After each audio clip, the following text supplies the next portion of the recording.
नमस्कार दोस्तों, मैं झुंझुनू ज़िले के नवलगढ़ तहसील में आपको ले आया हूँ, जहाँ एक गोठड़ा गांव पड़ता है। श्री सीमेंट का जो आप प्लांट देख सकते हैं, ये काफ़ी यहाँ बड़ा एक प्रोजेक्ट है जो सीमेंट का बनने जा रहा है। यहाँ प्लांट जो तैयार हो रहा है उसका कंस्ट्रक्शन यहाँ चल रहा है और काफ़ी बड़ा एक प्लांट है जो एशिया का नंबर 1 प्लांट बनने जा रहा है। यहाँ जो किसानों को एक बहुत बड़ी दिक्कत हो रही है, किसानों की जो ज़मीन है वो गवर्नमेंट ने लीज़ पे दी हुई है। अभी जो कंपनी के कुछ लोग थे, मेरी बात हुई है उनसे, दिखा रहा हूँ आपको, प्रेस टाइम के माध्यम से आप देख रहे हैं। आज जो मैं दिखा रहा हूँ आप देख सकते हैं, श्री सीमेंट संघर्ष समिति नवलगढ़ झुंझुनू। यहाँ जो आप लोग देख रहे हैं, ये कोई यहाँ विश्राम के लिए नहीं बैठे हुए हैं, कोई मनोरंजन के लिए नहीं बैठे हुए हैं, क्योंकि ये किसान लोग हैं, काफ़ी परेशान हैं, काफ़ी हताश हैं और बहुत मजबूर हैं। आज इनको बैठने के लिए यहाँ मजबूर होना पड़ा है। 145 दिन बीत चुके हैं, लेकिन कंपनी की तरफ से कोई इनको संतुष्टिपूर्वक कोई जवाब नहीं मिल पाया है। ये यहाँ बैठ के धरना प्रदर्शन कर रहे हैं। धरना प्रदर्शन किस मांगों को लेकर कर रहे हैं, मैं आपको अभी प्रेस टाइम के माध्यम से रूबरू करवाऊँगा।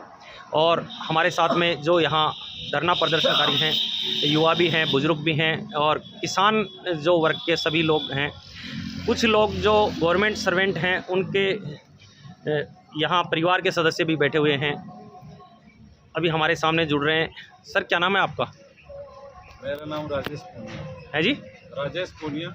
राजेश जी पूनिया। हाँ जी, हाँ।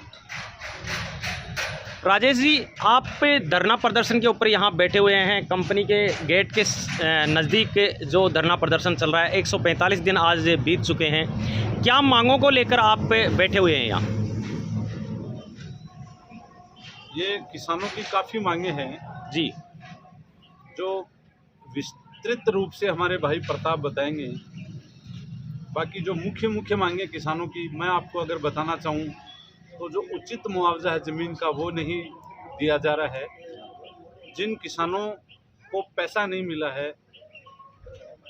उनको बिना पैसे ही ज़मीन से बेदखल कर दिया है। एक भाई मुकेश है, जिनकी 30 बीघा ज़मीन है, जो ये ऊंची आप बिल्डिंग और मीनारे देख रहे हैं, उस किसान को पैसा नहीं दिया है और ज़मीन पे ज़बरदस्ती ये फैक्ट्री बना ली गई है। उस किसान का नाम है महेश यादव है। ये जितने भी किसान बैठे हैं, इन किसानों के आप जाके देखना, घरों के चारों ओर खाइयाँ खोद दी गई हैं। ये चाहते हैं कि हमें हमारे घर से आराम से जाने दिया जाए। इनके जो मुआवजा है वो इनको उचित मुआवजा मिले। ज़मीन इनकी है तो भाव भी इनका ही होगा। अगर ज़मीन में यहाँ कुछ निकलता ही नहीं है तो फिर ये फैक्ट्री यहाँ लेने की आई है।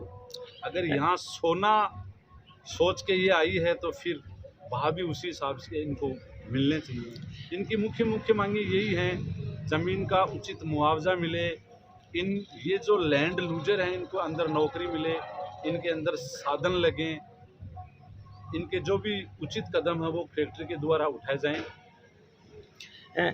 अभी जो ज़मीन की रेट दी जा रही है, डीएलसी रेट यहाँ की है और यहाँ जो कंपनी लगी है, तो आपकी क्या मांग है? कितना आपको मुआवजा मिलना चाहिए? कितनी जो आपको रेट मिलनी चाहिए? ये सारी रेट वगैरह ये हमारे भाई प्रताप हैं, विस्तृत जानकारी यही दे पाते हैं। जी, अभी जो हैं वो हमारे साथ में जुड़ रहे हैं। सर, आप धरने पे बैठे हुए हैं, काफ़ी लोग यहाँ धरना प्रदर्शन करें। 145 दिन बीत जाने के बाद में भी यहाँ के जो वर्तमान विधायक हैं, क्या आप उनसे मिले हैं? क्या बातचीत हुई है उनसे? अभी पहले तो मैं आपको और आपकी मीडिया को धन्यवाद देना चाहूँगा कि किसानों के पीड़ा को सुनते हुए और युवाओं की पीड़ा को सुनते हुए आप इतनी दूर से यहाँ पर हमारे धरने पर पहुँचे हैं, उसके लिए आपको और आपकी मीडिया को बहुत बहुत धन्यवाद। और मैं आपको बताना चाहूँगा, 145 रोज़ से इस कड़ी धूप के अंदर कोई व्यक्ति अपनी मांग को लेकर बैठता है तो कहीं ना कहीं ये धूप ये दर्शाती है कि किसान कितना पीड़ित है और युवाओं के मन में कितनी पीड़ा है। ये जो कंपनी आई है, इसको आए हुए आज 2019 में इनको राजस्थान सरकार ने यहाँ पे खनन का पट्टा जारी किया था और उस पट्टा जारी होने के बाद में इन लोगों ने यहाँ फैक्ट्रियाँ चालू करनी, मतलब प्रारंभ कर दी, बनाना, कंस्ट्रक्शन लाइन चालू कर दिया। अब हुआ क्या कि इन किसानों के पास में जो समझ थी वो इतनी ही थी कि हमारी ज़मीन आ रही है, कि कंपनी आ रही है, वो हमारी कंपनी ये ज़मीनें लेंगी। यहाँ की कंपनी ने जो इनके पदाधिकारी हैं, उन्होंने अंग्रेज़ों वाली नीति अपनाई, फूट डालो और राज करो। एक एक किसान से जाकर मिले और इन्होंने अलग अलग तरीके से इन लोगों को बरगलाना स्टार्ट किया और इन लोगों की ज़मीन को औने पौने दामों में हड़पना स्टार्ट किया। मैं आपको बताना चाहूँगा, इसी गोठेड़ा की ज़मीन पे इन लोगों ने 70,000 से स्टार्टिंग की और लास्ट जब हमारा धरना स्टार्ट हुआ था तब तक 10 लाख रुपए इन्होंने देना खुद ने स्वीकार किया है। मतलब एक किसान को तो इन्होंने 70 लाख रुपए दिए, किसी को लाख रुपए दिए, किसी को 2 लाख रुपए दिए, किसी को 5 लाख दिए, किसी को 7 दिए, किसी को 8 दिए, किसी को 10 दिए। तो पहले तो यहाँ जो नीति बनी थी किसानों के पक्ष में, जो अपने ये भूमि अधिग्रहण की जो पॉलिसी थी, उस पॉलिसी के हमारे जो मैन होते हैं वो होते हैं कलेक्टर महोदय, उसके समिति के अध्यक्ष। तो क्या उस समिति ने इन पे कोई दबाव नहीं बनाया? क्या समिति में जो कलेक्टर महोदय होते हैं, वहाँ की तत्कालीन एसडीएम होती है, वहाँ के तहसीलदार होते हैं, वहाँ का जनप्रतिनिधि जिसे हम विधायक के नाम से जानते हैं वो होता है, वहाँ का लोकल सरपंच होता है, वहाँ के 5 प्रतिनिधि उस ग्राम पंचायत के होते हैं। क्या ये समिति इन लोगों ने बनाई नहीं? और बनाई तो क्या कागजों में बनाई, और बनाने के बाद में इन लोगों ने उन किसानों को जो उचित मुआवजा मिलना था वो उचित मुआवजा नहीं दिलाया। अभी जिस भाई का आप जिक्र कर रहे हैं मुकेश यादव, जो क्या नाम बता रहे हैं, मुकेश यादव, तो महेश यादव जी जो हैं, उनकी कितनी बीघा ज़मीन कंपनी ने हड़पी है? अभी यहाँ लगभग 26-27 बीघा ज़मीन है, जिसमें ये मैन कंस्ट्रक्शन की जो दीवारें, उनको कुछ मुआवजा वगैरह नहीं दिया गया? कोई मुआवजा। इन्होंने क्या पॉलिसी लगाई, इन्होंने ट्रेजरी में इनका पैसा जमा करा दिया जी। जो भूमि अधिग्रहण की जो पॉलिसी होती है, उस पॉलिसी के तहत इन्होंने डीएलसी रेट की ट्रेजरी वहाँ जमा करा दी। मैं आपको अवगत कराना चाहूँगा, 2013 में अपने भारत सरकार ने जो ये पॉलिसी रिवाइज़ की थी, पहले पॉलिसी दूसरी थी, 2013 में ये पॉलिसी आई। उस पॉलिसी में साफ लिखा था कि आपकी जो वहाँ की जो शहरी क्षेत्र है, शहरी क्षेत्र में अगर कोई प्लांट लगता है तो जो शहरी रेट है वहाँ की ज़मीन की, उसका 2 गुना मुआवजा उस किसान को या व्यक्ति को मिलेगा, और अगर ग्रामीण क्षेत्र में कोई प्लांट लगता है तो उसका 4 गुना मुआवजा मिलेगा। ऐसे कितने किसान हैं जिनकी ज़मीन कंपनी ने इस तरीके से हड़पी है? ये जितने भी अब 125-150 किसान इस धरने पे पिछले 4.5-5 महीने से बैठे हैं, वो सारे ही किसान इस पीड़ा से पीड़ित हैं। बिल्कुल, आप देख सकते हैं सामने जो किसान बैठे हैं, मैं दिखा रहा हूँ आपको, द प्रेस टाइम के माध्यम से आप देख रहे हैं इस टाइम पे। और ये किसान यहाँ कोई मनोरंजन के लिए नहीं बैठे हैं, बहुत दुखी हैं। आज 145 दिन कोई मामूली दिन नहीं होते हैं, और 145 दिन से ये जो सब बैठे हुए हैं यहाँ धरना प्रदर्शन कर रहे हैं।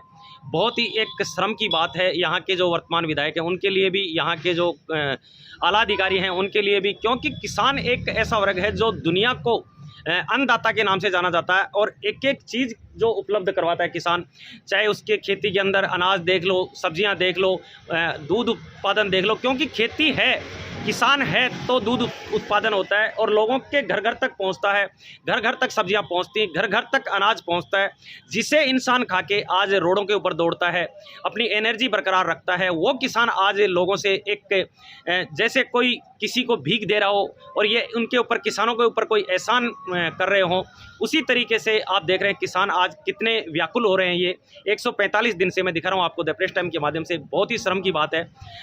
कभी विधायक जी आके मिले आपसे 145 दिन में? 145 दिन में एक दिन भी मिलना तो छोड़िए, कभी ऐसा स्टेटमेंट भी नहीं दिया है किसानों के पक्ष में और युवाओं के पक्ष में कि आप इन किसानों की पीड़ा सुनिए जी। मैं आपको बताना चाहूँगा, यहाँ का नवलगढ़ विधानसभा में 2.5 लाख लोगों की यहाँ की जनसंख्या हो चुकी है, उसमें लगभग 15 से 20 हज़ार युवा यहाँ बेरोजगार घूम रहे हैं। और ये एक कंपनी नहीं है, इस मतलब नवलगढ़ विधानसभा में 3 कंपनियाँ और आ रही है, लेकिन जब पहली कंपनी के अंदर विधायक के तालमेल से ऐसी स्थितियाँ बन गई कि नवलगढ़ का युवा बेरोजगार घूम रहा है। मैं आपके मीडिया से बताना चाहूँगा कि विधायक महोदय की इसी श्री सीमेंट कंपनी के अंदर 2 कंपनियां चल रही है, एक तो PS infra construction company limited Jaipur और एक DK man power limited Jaipur. और दोनों ही कंपनियां किसके नाम से हैं? इनके रिलेटिव के, एक तो इनकी पत्नी के नाम से, एक इनका कोई मौसी का लड़का है या बुआ का लड़का है उनके नाम से, और एक इनके जो अपने मामा का लड़का है। इस प्रकार से इन्होंने 4 व्यक्तियों के नाम से ये 2 कंपनियां बना रखी। तो अभी जो 2-3 कंपनियां आप और कह रहे हैं कि यहाँ नवलगढ़ के अंदर यहाँ एंट्री मारेंगी, तो क्या किसान वर्ग के जो लोग हैं वो तैयार हैं इसके लिए? अभी मतलब आज से 4-5 रोज पूर्व 7 तारीख को यहाँ किसान महापंचायत का किसानों के द्वारा आयोजन किया गया था। बहुत सफल आयोजन हुआ और किसानों ने एकजुट होते हुए और युवाओं ने अपने रोजगार के लिए एक जाजम पर आकर ये लड़ाई आर पार की लड़ाई लड़ने के लिए तैयार हो चुके हैं। और अगर यहाँ का प्रशासन, राजस्थान सरकार, यहाँ का जनप्रतिनिधि अगर इस बात को नहीं मानता है तो आने वाले समय में ये किसान आर पार की लड़ाई लड़ने के लिए तैयार है। बिल्कुल हमारे साथ में जुड़ रहे थे, बहुत ही अच्छी बात बताई है उन्होंने। और आप देख सकते हैं श्री सीमेंट संग्रह समिति है नवलगढ़, वो यहाँ जो किसान लोग हैं वो काफ़ी मात्रा के अंदर यहाँ संघर्ष कर रहे हैं और धरना प्रदर्शन पे बैठे हैं।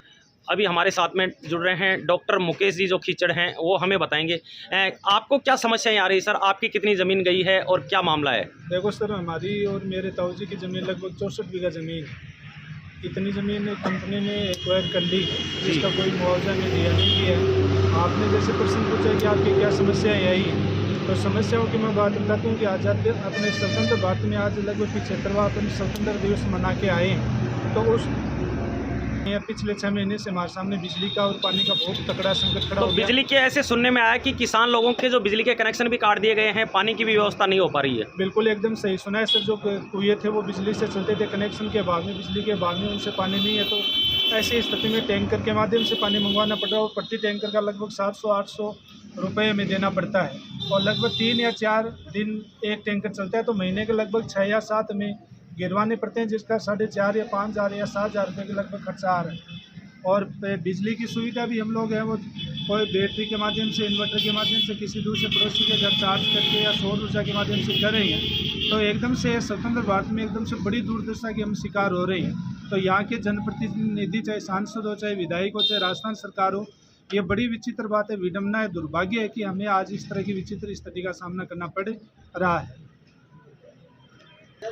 अभी हमारे साथ में डॉक्टर मुकेश जी खीचड़ जुड़ रहे थे, बहुत जो समस्याएं हैं उन्होंने बताई है। चैनल को लाइक शेयर सब्सक्राइब करें। जय हिंद, जय भारत, जय जवान, जय किसान।